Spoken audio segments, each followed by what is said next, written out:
Day 5 আর day 6-এ তোমাদের সবাইকে স্বাগত। ডে 5 যেহেতু রবিবার ছিল আর আমার রেস্ট ডে ছিল, তো তেমন কিছু আমি করিনি, কিন্তু আমার এই বন্ধুটা এসেছিল ফার্স্ট ইয়ারে, যার সাথে আমি দেখা করলাম আর বেশ ভালো কথাবার্তা বললাম, তারপরে ওকে আমি বাড়িতে ছেড়ে দিয়ে আসলাম। ডে 6-এ ঘুম থেকে উঠে নিজের খাবারের সাথে ম্যাচ করে জামা কাপড় পরলাম, পরে রওনা দিলাম কলেজের দিকে। ফিরতে ফিরতে অনেকটাই লেট হয়ে গেছিলো, তাই ডিরেক্ট জিমে ঢুকলাম আমি।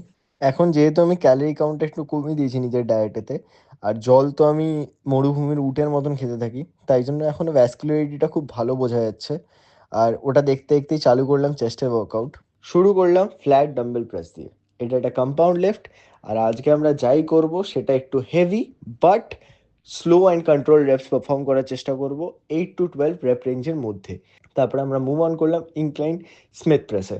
ইনক্লাইন স্মিথ প্রেসে আমরা ভালোভাবে টিল ফেলিয়ার ট্রেন করার পরে মুভ অন করলাম কেবল ক্রসওভারে। কেবল ক্রসওভারে আমরা দুটোই হাই টু লো আর লো টু হাই মেরেছি।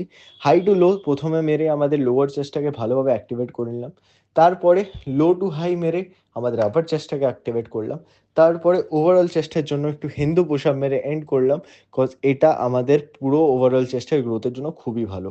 এই ইন্টেন্স ওয়ার্কআউটটার পরে ফ্লেক্স করে কিছু ফটো তুললাম। তারপরে the best part of the day, একটা প্রোটিন ভরা মিল নিলাম। তারপরে আমি রেস্ট করলাম, cause rest is very important. আর কেন ইম্পর্টেন্ট এটা এর পরের এপিসোডে জানাবো আপনাদের। Till then, stay tuned. শুভরাত্রি।